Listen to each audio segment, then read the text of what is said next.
Muito boa noite, bem-vindos ao Grande Fórum, edição de segunda-feira. Estamos em direto e vamos olhar para alguns dos temas essenciais da atualidade no nosso país, neste debate, composto por estes três convidados que eu os trago hoje. Aliás, tem sido prata e mobília da casa. Começo por saudar o Nhacuca. Muito boa noite, bem-vindo. Manteigas, boa noite, bem-vindo. Muito boa noite. Saudação especial também para si, Julião. Obrigado por ter acedido ao convite mais uma semana para estarmos aqui a olhar para esses temas de interesse nacional. Pois bem, e hoje o Presidente da República fez uma comunicação à nação no âmbito do estado de calamidade pública. Este vai ser um dos temas que vamos olhar com alguma profundidade dentro de poucos instantes, mas dou oportunidade aos meus convidados para que lancem o tópico da semana, aquilo que consideraram, portanto, ser um assunto relevante na última semana até esta parte. Começaria pelo Nhacuco. Para si, qual o tópico desta semana? Bom, obrigado. Cumprimentar os colegas aqui do painel, os telespectadores e todos que nos ouvem via rádio. O tema da semana, para mim, bom, esta semana aconteceram várias atividades, mas há uma que me saltou de vista, ou duas, se não três. A primeira tem a ver com a inauguração da sede do INSS em Matutuíne, sede distrital. Portanto, eu fiquei bastante perplexo ao ver o chefe de Estado a deslocar toda uma máquina administrativa da Presidência da República para ir a Matutuíne inaugurar uma sede do INSS que custaram 15, 10, 20 milhões de meticais. Portanto, eu acho que este tipo de comportamento não dignifica a Presidência da República, não dignifica o Presidente. O Estado moçambicano, na última revisão constitucional, criou um governador de província e um secretário de Estado.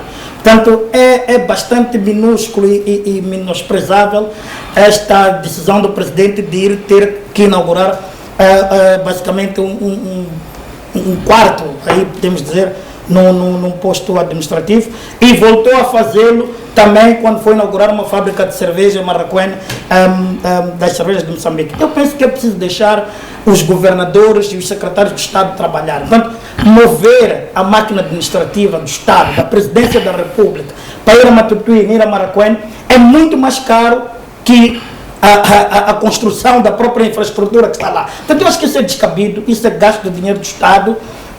É uma decisão muito errada e que tem nos habituado o Presidente da República, e eu penso que escusava-se desse tipo de decisões. Obrigado por ter partilhado os seus tópicos, Manteigas, para si, os tópicos desta semana, os assuntos que consideram relevantes. E também muito boa noite aos telespectadores, e assim termino, José. Para mim, o assunto da semana elegi as festividades da Páscoa. Os cristãos celebraram esta ressurreição de Jesus Cristo num momento extremamente atípico e agravado ao fato de que as igrejas estão encerradas. Eu entendo vejo um grande paradoxo quando o Presidente da República admite a reabertura das escolas e simplesmente não criou ou não possibilitou que as igrejas, mesmo que fossem em números muito restritos, mas que as igrejas fossem abertas. Eu acho que o direito à religião, o direito à crença, está sendo posto em causa. É verdade que Jesus disse: onde estiver dois ou três a rezar, eu estou no meio deles. Mas uma festa como a Páscoa, como o Natal, são acontecimentos extremamente importantes na vida da comunidade cristã. Muito obrigado, Julião. Deixo também com esta oportunidade para deixar-nos com os seus tópicos da semana que findou e esta que está a iniciar. Boa noite, colegas do painel, boa noite a Moçambique, boa noite a Sierra José.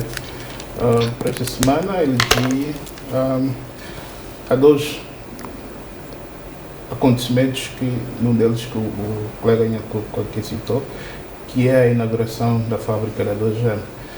E hoje presenciamos também a inauguração da maior unidade de processamento de banana em Moçambique. Escolhi esses dois temas porque, pela importância estruturante na economia do país e, acima de tudo, o capital que vem acrescentar não apenas do ponto de vista social e de empregabilidade, mas do ponto de vista estratégico. Por exemplo, a Dogen é, neste momento, o maior contribuinte no país.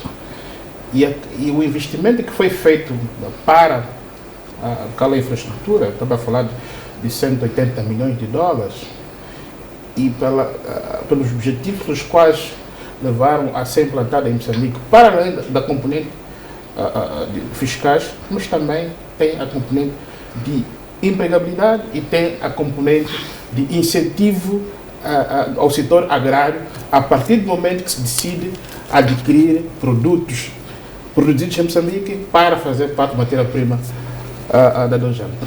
Voltando à questão da Bananalândia, que hoje faço uma publicidade, que hoje foi inaugurada a fábrica.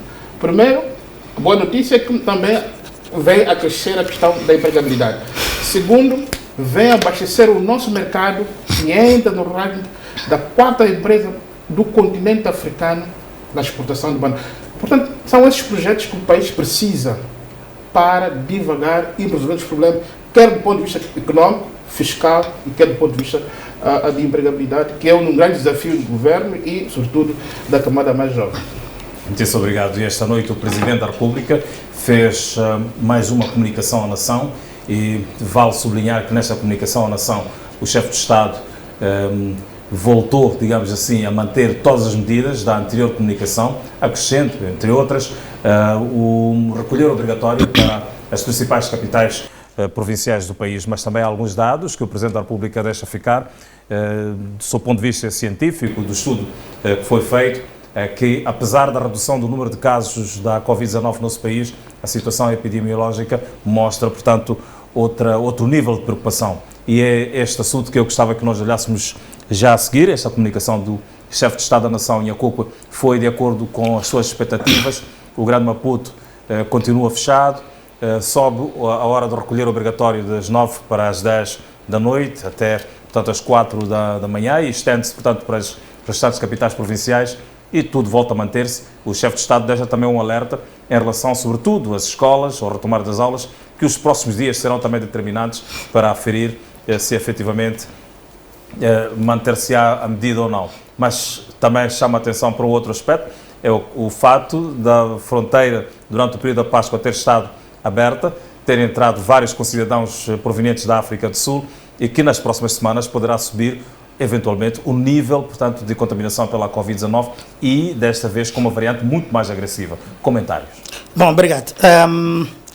Embora não concorde muito com algumas das posições do chefe de Estado, mas é preciso aceitar que a abordagem que o chefe de Estado traz é, de facto, uma abordagem um pouco mais realista daquilo que efetivamente vem acontecendo.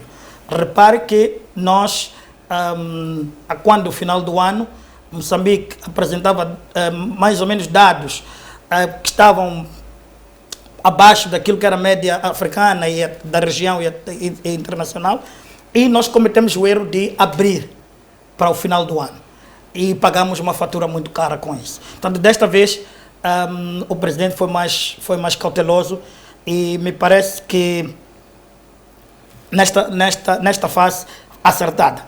O que é discordante, e penso que aqui é preciso que o chefe de Estado analise com um pouco mais de cuidado, é a questão dos recolheres, do recolher obrigatório. Portanto, me parece esta medida, além de inconstitucional, uma medida lesiva aos cidadãos, na medida em que muitas atividades são realizadas até por volta das 21 horas, e estas pessoas precisam de transporte para serem transportadas para as suas residências.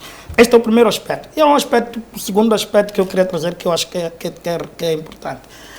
O chefe de Estado aparece com algumas medidas, como o caso de manter as igrejas fechadas, o desporto, etc. Mas, mais uma vez, olhando para alguns exemplos que nós temos visto, até pelo exemplo que citei logo no início, das grandes inaugurações, dos grandes passeios do chefe de Estado aos distritos, me parece que isso não ajuda para dar exemplo daquilo que é o espírito de contenção que ele pede a nós, o povo moçambicano. Portanto, o chefe de Estado não nos pode pedir sacrifícios que ele próprio não faz. O chefe de Estado não nos pode pedir sacrifícios que a família dele não faz. Só para dar mais um exemplo, neste final de semana, circularam nas redes sociais imagens da festa que o Jacinto Filipe Nunes deu em Moçambique. Portanto, não faz sentido quando o número 4 do artigo 16 diz claramente que é interdito em todo o território nacional qualquer tipo de atividade privada, social privada, com exceção de casamentos ao limite de 20 pessoas, aparecer o filho do presidente da República a dar festas. Portanto, este sinal mostra claramente que, se de um lado o presidente da República, que é pai, não consegue controlar o filho, como é que ele quer controlar o Estado e o povo moçambicano? Julião, e isto eu gostava de ouvir só também mesmo 30 segundos. assuntos. Isto leva-nos também a perceber o porquê da insistência do presidente ter grandes mobilidades para ir para Matutuine, para ir para Marraquene. Qual é a necessidade disto? O chefe de Estado, neste momento, em minha opinião, devia estar concentrado com um caso que eu acho que é bastante grave em termos humanitários, que é o caso de Palma. E já chegamos aí ao caso de Palma. Antes quero ouvir também aqui a opinião e a reação do Julião relativamente a esta comunicação do chefe de Estado da Nação, os pontos levantados pelo chefe de Estado e a manutenção das medidas. Bom, se eu dissesse o contrário que disse Nhacuco na parte inicial, que tem a ver com a expectativa que existia em relação ao possível abrandamento ou ligeiramento das medidas face aqui com o comportamento da pandemia, que sobretudo no Grande Maputo estaria a não ser correto. Mas, entretanto, pelos elementos que o chefe de Estado apresentou, sobretudo os níveis de contaminação e infecção a nível das províncias, sobretudo em Nampula, Zambésia e Sofala, que nos últimos 30 dias conheceram uma espiral exponencial, faz todo sentido que a decisão foi tomada, sobretudo também quando é chamada a questão das fronteiras moçambicanas, que recebemos muita gente vindo da África do Sul, do Zimbábue e eventualmente de outros pontos do mundo. Por um lado. Por outro lado, há dados seguras, segundo as quais as pessoas, sobretudo aquelas de Maputo, vindo-se privado desse espaço de festividade ou de liberdade de circulação por conta do recolher obrigatório, havia uma romaria para as províncias onde esta medida não era ainda decretada. Estou a falar da Manhissa, por exemplo, do distrito, que aos fins de semana me parecia que havia lá ralis e festas ininterruptas.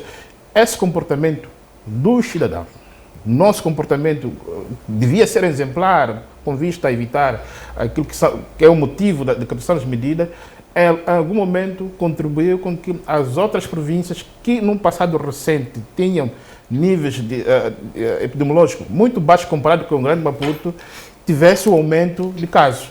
Razão pela qual a decisão que é tomada, penso, quanto a mim, justificável, mais uma vez com vista a proteger esse bem maior e, sobretudo, das províncias que, nesse caso, os níveis de contaminação subiram.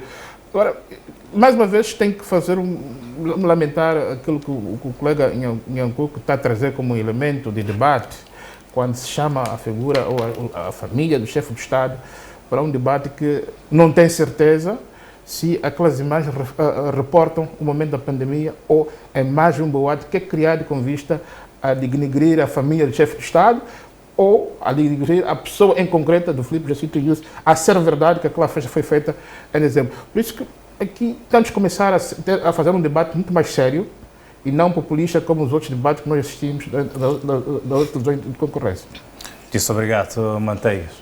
Esta comunicação do chefe de Estado da Nação, este estender de recolher obrigatórias a outras províncias do país, justifica-se, olhando para aquilo que foi o informe, portanto, feito pelo Presidente da República esta noite? Bom, como sabem, como os telespectadores se lembram, nós, como partido, através da Assembleia da República, questionamos este decreto, esta decisão do recolher obrigatório, porque na análise que fazemos e também que certamente isso é corroborado com outras sensibilidades, este recolher obrigatório é um simulacro de um estado de sítio.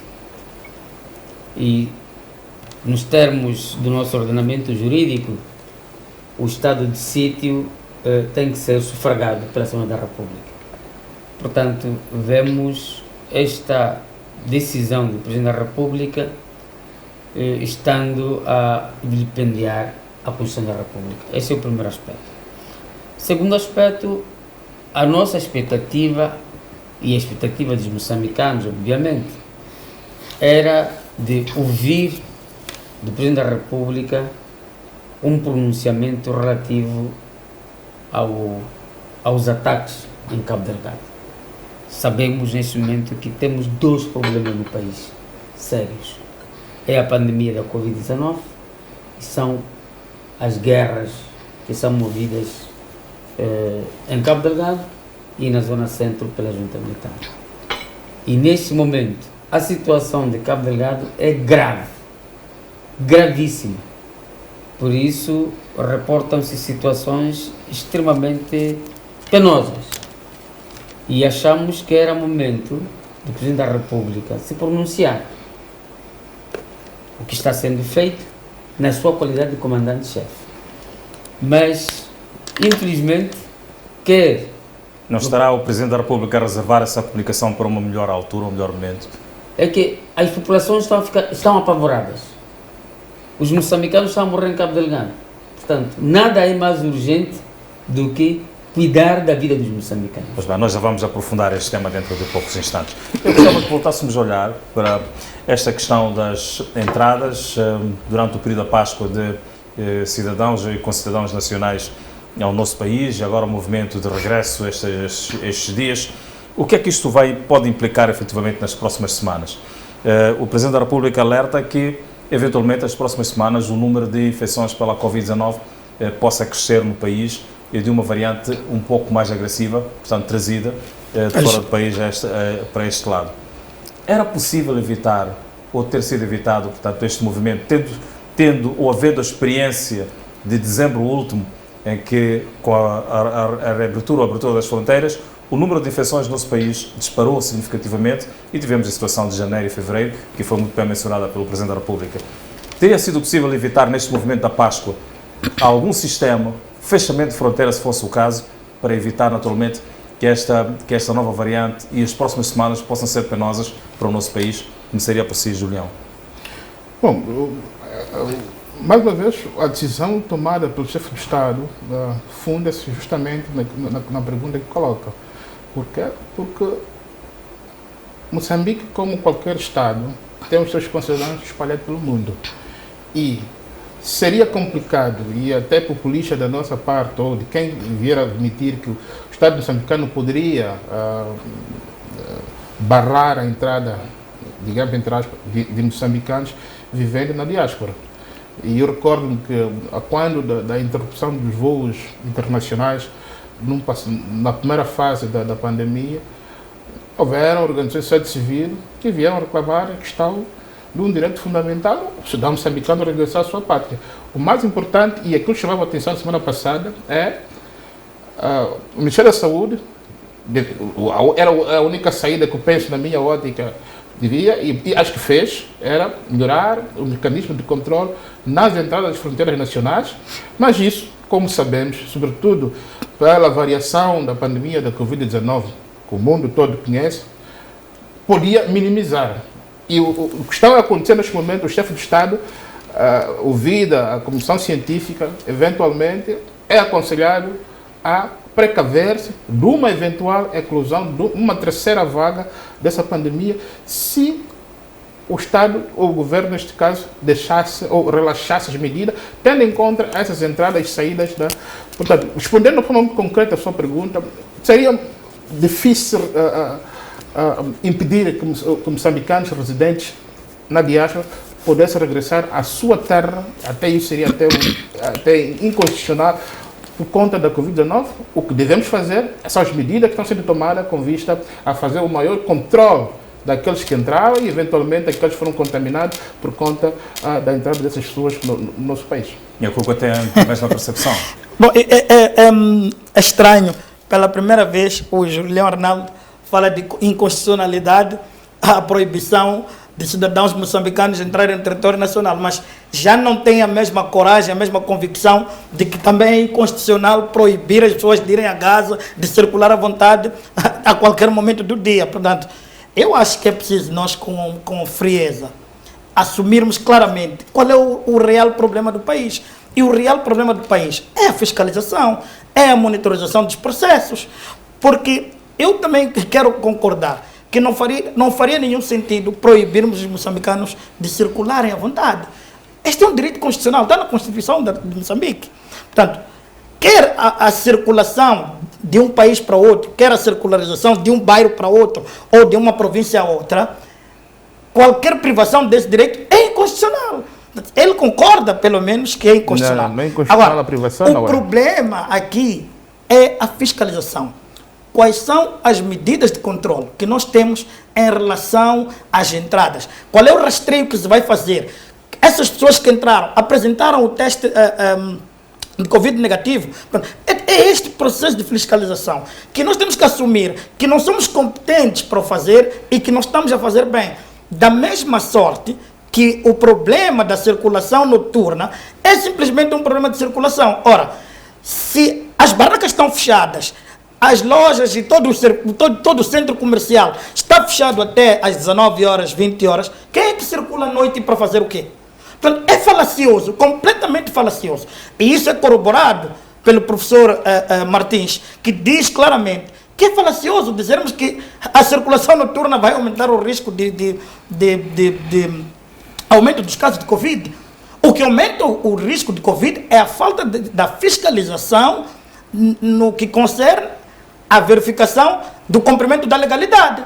Como foi o caso aqui das festas que estão a ser dadas, se por um lado há pessoas que casam e são barradas de dar festas de casamento, portanto ninguém teria o direito de o fazer. É preciso melhorar essa fiscalização. Este aqui é o problema essencial. Se há barracas a funcionar em qualquer parte do mundo, há festas a serem dadas, há casamentos a serem realizados, este é o problema da fiscalização. Nós temos, é engraçado que em Moçambique nós temos o pior sistema de ditadura que já ocorreu em qualquer parte do mundo. Nós temos secretários de bairro, chefe de quarteirão, tudo estrutura partidarizada da Frelimo, estrutura do Estado. Portanto, essa estrutura, o que é que faz? O meu chefe de quarteirão, quando vir barulho na minha casa, tem que reportar ao chefe dele, que vai reportar, até chegar à polícia municipal, se for numa vila autarcizada ou numa área autarcizada, ou ao comando distrital da PRE, para se repor a legalidade. Então, este é um problema, claro, de fiscalização. Portanto, o que nós temos que fazer enquanto Estado é melhorar a fiscalização. Esse é o primeiro aspecto. A questão da mobilidade não pode ser vista aqui, não pode ser colocada em causa sequer. Há muitos aspectos que nós devemos estar preocupados com eles. E não estamos. E um é, o que é que aquelas famílias que viviam do seu sustento com base naquilo que era o setor informal, que foi completamente destruído com a pandemia, o Estado não interveio em nenhuma ajuda a nenhuma família. Como é que as pessoas estão a viver? Quer dizer, estamos preocupados com pessoas que circulam à noite e estão aí nos bares, barracas, quando é um processo fácil de fiscalizar, mas deixamos milhares de famílias à fome, que não têm nada a comer, que viviam do setor informal, e nós simplesmente desmantelamos o setor informal com as restrições do Covid. O que é que o Estado faz? Muito obrigado. Julião, antes de eu passar ali para o Manteigas, Julião pediu ponto de ordem. Preocupa-me. Primeiro, o chefe do Estado, no seu discurso, chamava a atenção na questão da politização da Covid-19. E, mais uma vez, me parece que o digníssimo membro do MDM não consegue dissociar a Covid-19, que é uma questão de pandemia internacional, de saúde pública internacional, com a qual cada um de nós tem responsabilidade e devemos participar. E, se calhar, até antes de chamar a fiscalização, devíamos exigir dos nossos concidadãos um comportamento positivo para um problema real. É isso que nós temos que fazer e não estamos aqui a dar voltas. Outro aspecto é a questão do direito comparado. Nós assistimos que a pandemia, e dissemos várias vezes que a pandemia de Covid-19 é um problema internacional. Assistimos os países os quais muitos de nós temos como referência de democracia, temos como referência do bem-estar, que tomaram medidas drásticas. Por quê? Porque havia necessidade de se evitar, sobretudo, a morte de pessoas. E quando um destacado membro de um partido político, académico que defende o contrário, defende a arruaça, defende a marginalidade, Isso deve preocupar a nós. José Manteigas. Desculpa, José Manteigas, 30 segundos. José Manteigas, por favor. Bom, eu acho que, de fato, em algumas medidas há um contrassenso. Porque o chefe de Estado, ao decretar estas medidas, como eu disse, relativamente ao tema que eu elegi, fechou as igrejas. Mandou fechar as igrejas. E há vários apelos, inclusivamente o senhor arcebispo da cidade de Maputo já veio a terreiro dizer que a Igreja Católica tem condições, portanto, todas as medidas para que de fato haja celebrações, tomando em conta as medidas recomendadas. Agora, sabido que a entrada de concidadãos em massa, por sinal, pode ser uma porta de grande risco, como é que o governo autoriza cidadãos a entrar para vir passar a Páscoa? Okay. Quer dizer, 2, na verdade, não fazê-lo seria limitar o direito das pessoas. E a grande questão é esta. Por que razão, então, se coloca limites, fazem-se restrições bastante apertadas aos cidadãos que residem no país? Então, estamos a tratar os cidadãos de forma diferenciada. E um grande aspecto também que eu penso que deve ter sido, ou devia ter sido tomado em conta, é o fato, como dizia o colega Nhacuco, a questão da fiscalização. Porque nós tivemos situações bastante tristes de falsificação de atestados. Então, será que esse fenômeno de falsificação de atestados de teste da Covid desapareceu nas fronteiras? Já foi reportado em vários órgãos de comunicação social indivíduos que, violando a fronteira, se fazem para a África do Sul ou vêm para Moçambique. E essas pessoas também não têm sido, portanto, não têm sido alvo de testes. Então, esta abertura de fronteiras, pese embora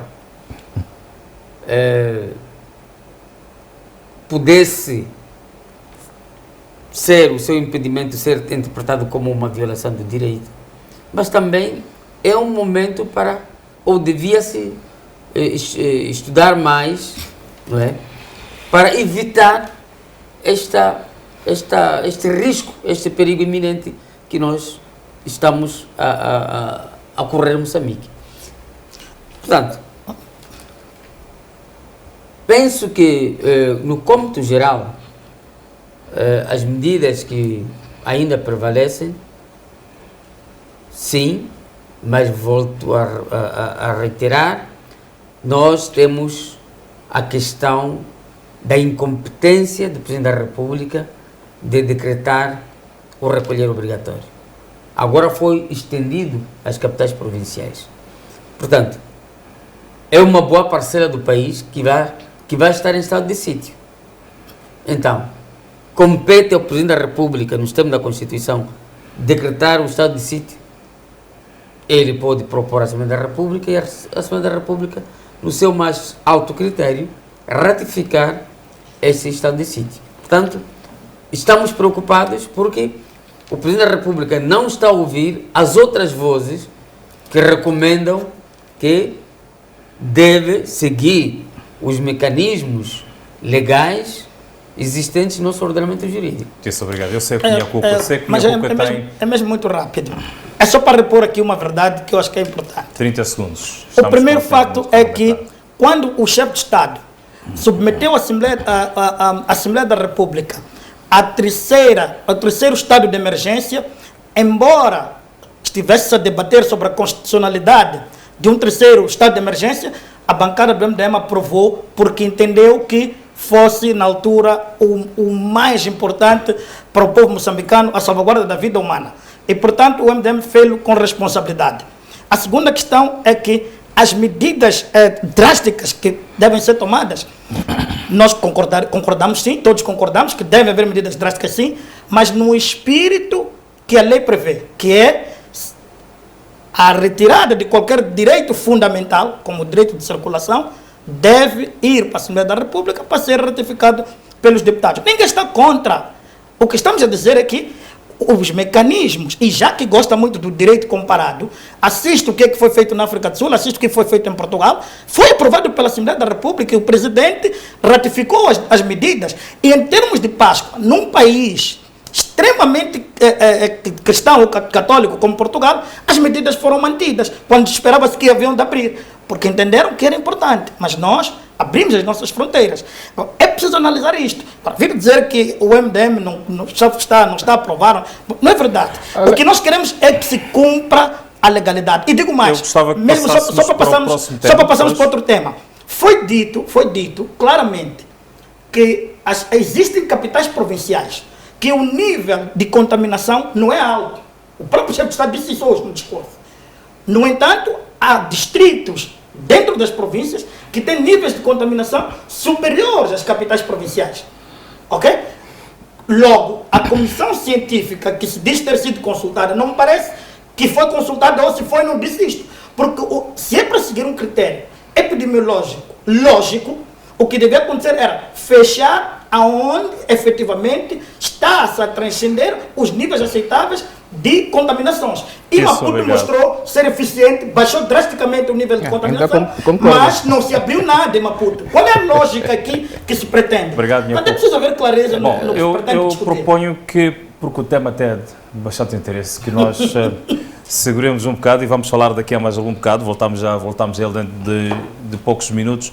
Eu gostava que olhássemos de seguida para o nosso outro tema, elencado por este programa, que tem a ver com os ataques a investimentos em Palma, na província de Cabo Delgado, há sensivelmente 2 semanas que aquele ponto do país está a ser fustigado por ataques, ainda que nos últimos dias esporádicos, de qualquer das formas são uma constante ameaça aos investimentos estrangeiros, investimentos externos. A Total anunciou a sua retirada, como fizemos alusão no nosso último programa. De todas as formas, de lá para cá, houve evolução de acontecimentos. É isto que eu gostava que nós comentássemos, que nós falássemos. Cada vez mais medo do investimento estrangeiro chegar a Moçambique. E durante este tempo também, como fez referência o José Manteiga, esperou-se um pronunciamento do Presidente da República mais à nação, digamos assim, e não foi. Os 2 últimos pronunciamentos que foram feitos não caíram bem, digamos assim, à sociedade, pelo menos pelos comentários que depois surgiram. As vossas análises, as vossas apreciações em relação a Cabo Delgado, aquilo que poderia ter sido já, eventualmente, uma comunicação do Presidente da República em relação a este caso, ou então da Defesa Nacional, na voz do Ministro do Pelour. Começo pelo Manteiga. Pois. Bom, de facto, como eu referia, né, no tema anterior, foi com muita surpresa que o Presidente da República não se pronunciou sobre a situação de Cabo Delgado. Este minimizar das mortes, das destruições que estão a acontecer em Cabo Delgado, deixa-nos bastante preocupados. Porque, mesmo em termos das infraestruturas, dos investimentos da Total, que é um grande empreendimento, que obviamente poderá trazer benefícios muito grandes ao país, mas acima de tudo está a vida da pessoa humana. E depois de tantas mortes que estão a ocorrer, fala-se de cerca de 700 mil deslocados. E há pessoas que até hoje não se conhecem o paradeiro. É, digamos, bastante chocante assistir esse silêncio do Presidente da República. Porque como chefe do Estado, como mais alto magistrado da nação, como comandante-chefe das Forças de Defesa e Segurança, devia ser ele aparecer para, no mínimo, tranquilizar os moçambicanos, para dizer efetivamente o que é que as nossas Forças de Defesa e Segurança estão a fazer para minimizar o sofrimento das populações em Cabo Delgado. Okay. O que estamos a ver, ainda tive a oportunidade de ver alguns noticiários antes de vir para aqui, quer dizer, são algumas patentes das Forças de Defesa e Segurança com discursos triunfalistas, como sempre, discursos populistas. Por que o presidente, não é o próprio presidente, o próprio comandante-chefe, a dizer aquilo que os outros estão a fazer? A pergunta é esta: será que aquele triunfalismo que apareceu, que está a aparecer esses dias por parte de alguns oficiais das Forças Armadas,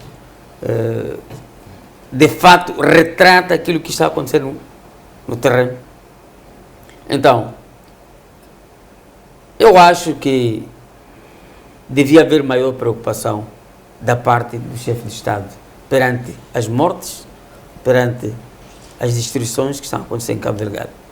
E não se pode compreender que, estando pessoas a morrer diariamente, tanto não haja uma palavra de conforto àquelas populações. Julião Arnaldo, os investimentos em Palma estão bastante ameaçados.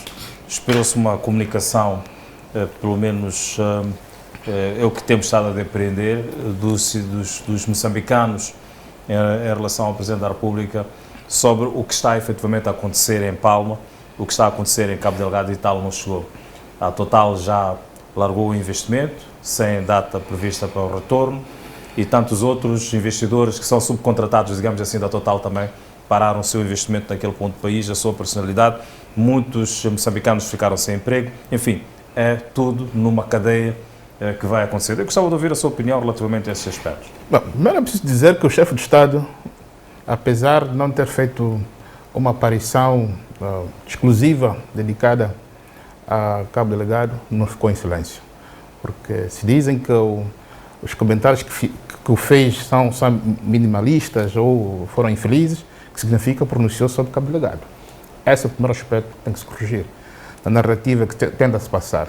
O segundo aspecto é que as Forças de Defesa e Segurança têm a sua liderança máxima no seu comandante em chefe, e para que um subordinado fale ao país, em nome do Estado moçambicano, deve ter a anuência da cadeia. E a cadeia é o Estado-Maior, Ministro e o Presidente da República. Terceiro, no teatro das operações, quem está a operar são as nossas Forças de Defesa e Segurança, que apareceram de forma tempestiva no primeiro dia, no segundo dia depois do ataque, a dar a conhecer o que aconteceu para evitar os boatos que são recorrentes na nossa sociedade e quais eram os passos que estavam a ser dados. E essa informação foi partilhada de forma regular. Tanto que o deputado Manteiga confirmou há pouco que, antes de chegar aqui, acompanhou noticiários vindo ou reportando o assunto de Palma. O que significa que o assunto de Palma não deixou de ser notícia, muito menos a imprensa de ter acesso, como sempre foi o apanágio da alguma organização da sociedade civil, dos partidos políticos da oposição em particular, porque a imprensa está no terreno a reportar dia a dia, hora a hora, o que está acontecendo em Palma. Não faz de todo sentido, então, portanto, esta pressão, inclusive, que foi feita pelas organizações da sociedade civil, por exemplo, a semana passada, apelando ao Presidente da República para se pronunciar, enfim, em relação a esta questão, com alguma digamos assim, profundidade. Eu percebo que há quem preferisse que fosse chefe de Estado, por causa da gravidade da situação, que fizesse essa intervenção, mas também devemos respeitar os timings, que nós não conhecemos quais são esses timings, e eventualmente, por conta da gravidade do assunto, a aparição do chefe de Estado sem ter o conhecimento global do que está acontecendo, e sobretudo, neste momento, se reporta a recuperação de Palma e a expulsão dos terroristas e o início da limpeza e a certificação da segurança do país, por modo que o chefe do Estado possa eventualmente anunciar a boa nova de Moçambicano, queremos que o chefe do Estado faça pronunciamento eventualmente mitigados para depois as mesmas pessoas, do mesmo modo que aconteceu recentemente, face ao pronunciamento do chefe do Estado, estarem a criticá-lo por ter dito o que disse, que chamava a atenção à necessidade da sociedade moçambicana manter-se calma, porque há um trabalho que está sendo feito e assim que estivesse tudo feito, haveria uma comunicação para que o país e o mundo soubessem quais são os passos para acontecer em Cabo Delgado. A sua opinião relativamente a esta... Bom, infelizmente, e mais uma vez, penso que o Gabinete de Comunicação da Presidência compromete bastante o Presidente da República, porque esta narrativa de tentar minimizar o problema de Cabo Delgado, eu acho que não é correto. Não é correto. O próprio chefe de Estado, tanto não sei com quem é que lhe aconselhou, a quando da inauguração da sede matutina do INSS, comentou sobre isto e disse simplesmente que já houveram situações mais graves. E a pergunta é, há tanto povo moçambicano a morrer e simplesmente o chefe de Estado disse que, olha, já morreram mais pessoas, já houveram situações mais graves do que... Este tipo de comunicação não me parece ser muito feliz na qualidade de chefe de Estado. Se efetivamente o chefe de Estado não quisesse falar sobre a questão, era melhor que não comentasse sobre nada do processo, que deixasse o porta-voz e os outros irem comentando sobre o estágio da situação no teatro de operações. Portanto, sobre a questão do teatro de operações, ele escusava-se fazer comentários. O chefe de Estado disse depois, já em Marraquém, se não me falha a memória, que existem moçambicanos que querem desestabilizar o país. Falou de pessoas internas e externas, mas que a causa é o gás. Portanto, o gás e o petróleo. Mas a questão fundamental é, se o chefe de Estado conhece as pessoas, então por que não resolve o assunto? Este tipo de comunicação, bastante infeliz por parte do chefe de Estado, não cria como é que eu posso dizer? Não tranquiliza as pessoas. O chefe de Estado, numa primeira fase, diz que já houveram situações graves. Numa segunda fase, diz que existem pessoas que querem destabilizar o país. Portanto, estes comentários às meias, quando na verdade, e é preciso perceber que o único cidadão que tem um contrato social com o povo moçambicano é quem nós elegemos, portanto, que é o Presidente da República, o comandante-chefe das Forças de Defesa e Segurança. É o Presidente Filipe Jacinto Nunes. Cabe a ele, e só a ele, fazer comunicações à nação. E quando há um caso bastante gritante, como o caso de Cabo Delgado, sobretudo a questão humanitária, aquilo que o povo está a sofrer, aquilo que as pessoas estão a perder tudo, as pessoas estão a perder a vida, as pessoas estão completamente desalojadas. Esta sensibilidade, esta questão humana, ok? Era de bom tom que fosse o próprio chefe de Estado a dar um alento às pessoas, a tranquilizar as pessoas. Portanto, eu acho que, e mais uma vez eu digo, o Gabinete de Comunicação do Presidente da República está a cometer muitas gafes, passa a expressão, que eu acho que não devia acontecer num país sério. A questão humanitária em Cabo Delgado é simplesmente caótica. Pois bem, Manteigas, e esta questão humanitária tem sido um dos grandes cernes, portanto, do debate interno e externo relativamente a Cabo Delgado, a forma como está a ser tratada e a forma como a crítica, digamos assim, interna e externa olha, portanto, para a situação.